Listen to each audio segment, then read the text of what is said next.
Votre fidélité, mesdames, messieurs, bonjour, les titres du journal. Agir contre l'hépatite, dépister, traiter, c'est le thème retenu pour l'édition 2018 de la Journée mondiale contre l'hépatite, une maladie silencieuse et mortelle. Le développement réel des nations passe par une refonte de l'éducation économique. Les experts réunis à Cotonou de la conférence africaine de la Société africaine d'économétrie sont unanimes sur la question. Laisser quelques pièces de monnaie ou billets de banque après un service satisfaisant est une habitude dans les bars et restaurants au Bénin. Seulement, le pouvoir n'est pas obligatoire et dépend du bon vouloir du client.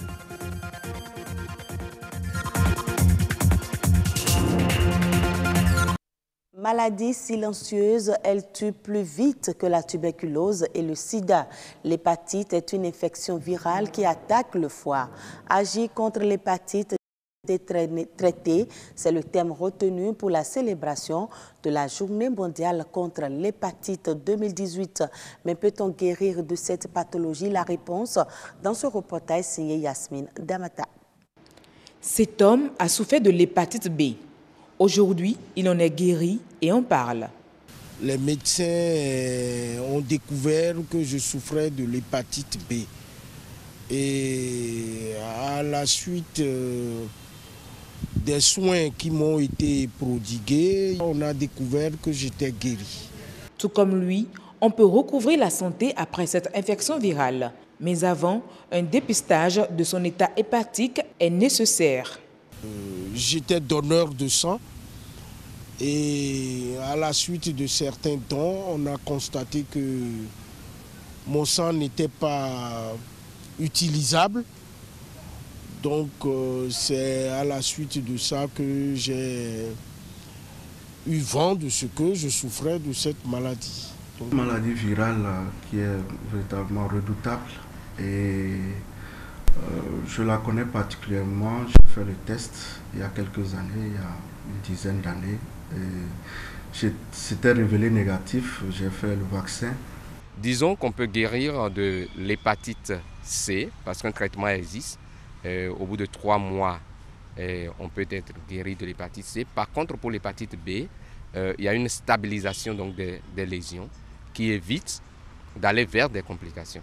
Et en matière d'hépatite B, c'est surtout les complications qu'il faut éviter. Et donc, on a du traitement pour stabiliser les lésions. L'hépatite virale est une maladie silencieuse qui tue plus vite le patient ignorant de son état. Pour lutter efficacement contre le mal, l'État a mis en place des mesures préventives.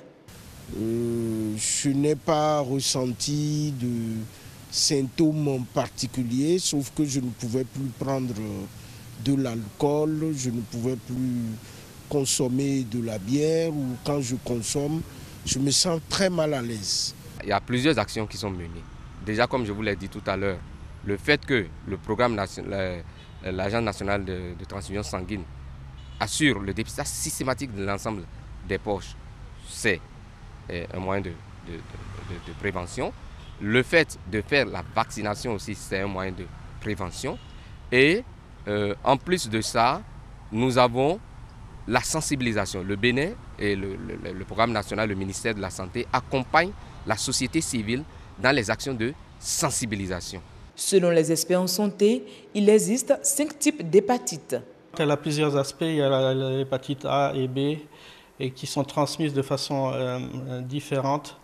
Il y a l'hygiène qui joue un grand rôle. Et il y a la transmission avec des produits qui ne sont pas hygiéniques, une voie sexuelle de transmettre l'hépatite. Il peut y avoir une hépatite liée à une consommation excessive d'alcool, mais surtout à des virus. Il y en a 5, virus de l'hépatite A, B, C, D et E. Mais c'est surtout par rapport aux hépatites B et C que nous avons, que c'est eux qui constituent un problème de santé publique. Pour aboutir à une lutte efficiente, l'Organisation mondiale de la santé, OMS, recommande de vacciner les nouveau-nés dès leur naissance.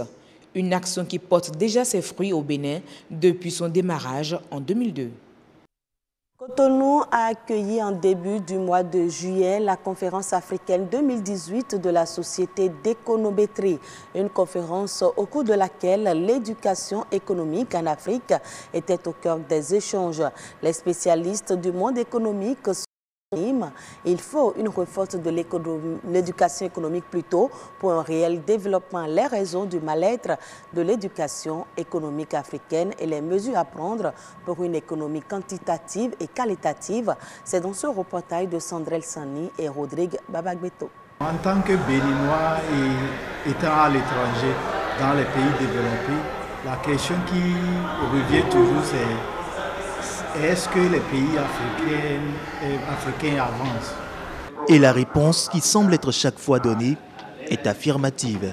Je veux quand même dire que nos pays africains, nous, en particulier le Bénin, on est quand même sur un bon chemin dans le processus de développement. On avance quand même, mais il y a beaucoup à faire encore.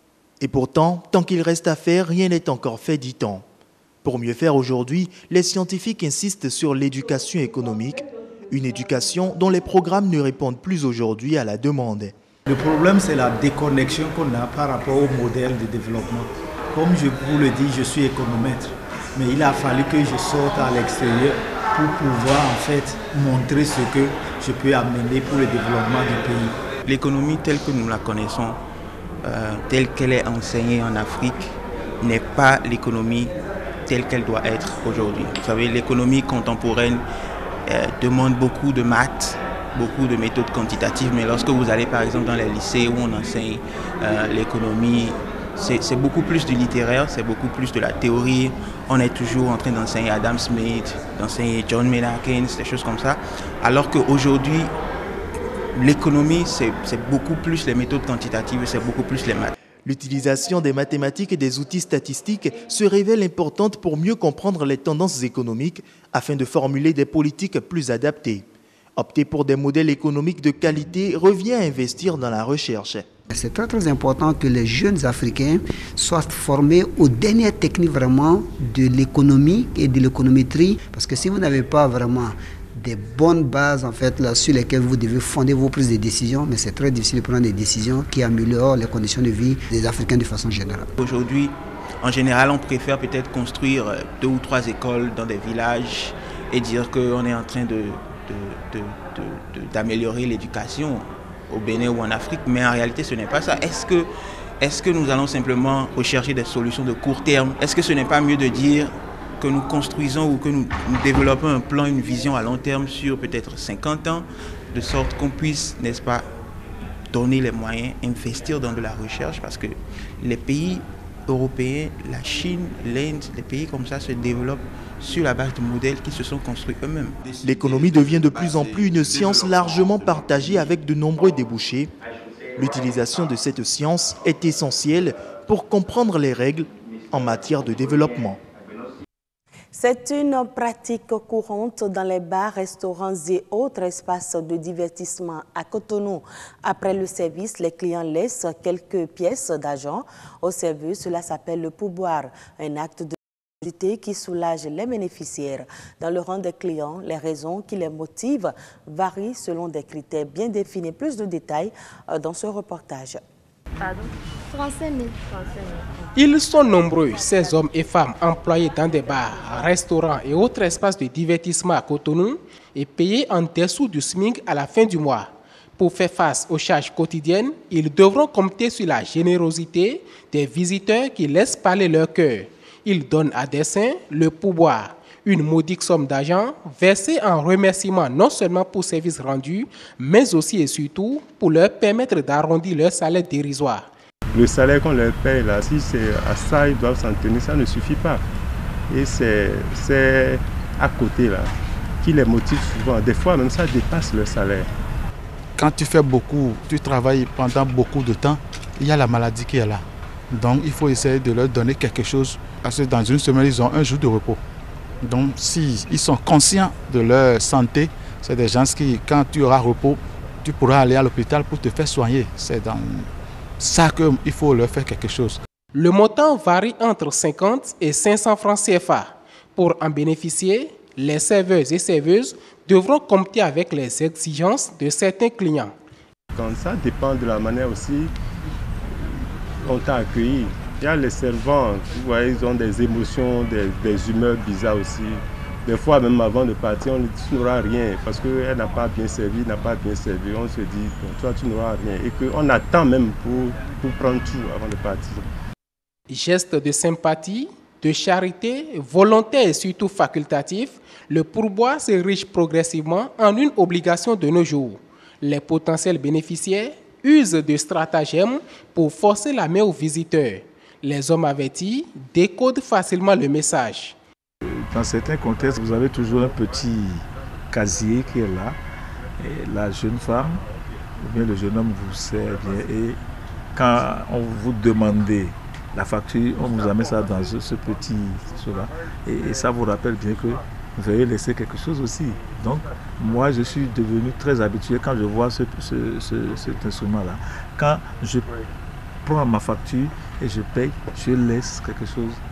À la question de savoir s'il faut légaliser le pourboire en République du Bénin, comme c'est le cas dans certains pays, les avis restent divergents. Pour moi, non. Parce qu'il faudrait que je prends mon cas, je le fais selon mon consentement. Donc il faudrait pas que ça soit quelque chose, ça soit une obligation, quoi. On peut légiférer là-dessus et on va gagner deux choses. La personne, la serveuse ou le serveur a une motivation plus accrue. Et celui qu'on sert sera encore beaucoup plus à l'aise. Quelques petites blagues et ça met tout le monde à l'aise. À côté d'un simple geste de générosité, certains clients se cachent derrière le pourboire pour développer bien d'autres comportements déviants à l'égard des serveuses. Si certaines confessent qu'elles résistent, d'autres se laissent facilement prendre au piège. Des frontières béninoises en Côte d'Ivoire, la maladie du Soulen-Chout gagne du terrain. L'institut cacaoyer situé dans le centre du pays. De nombreux producteurs et exportateurs ont souligné une recrudescence de la maladie ces dernières années, ce qui a pénalisé l'appareil de production. Selon les autorités ivoiriennes, 6 souches virales de la maladie ont été identifiées entre 2014 et 2017. Elles se manifestent par le gonflement des rameaux et des racines, le jaunissement des feuilles et la déformation des cabosses. Dans le cadre de la lutte contre la maladie, les autorités ont annoncé un programme d'arrachage de 300 000 hectares de verges infectées sur 3 ans. Depuis la fin du mois de juin 2018, près de 4,3 milliards de francs CFA ont été injectés dans le secteur agricole au Cameroun. Ceci dans le cadre du projet d'investissement et de développement des marchés agricoles. Il a pour objectif d'accroître la production du maïs, du manioc et du sorgho afin d'approvisionner les unités agro-industrielles locales.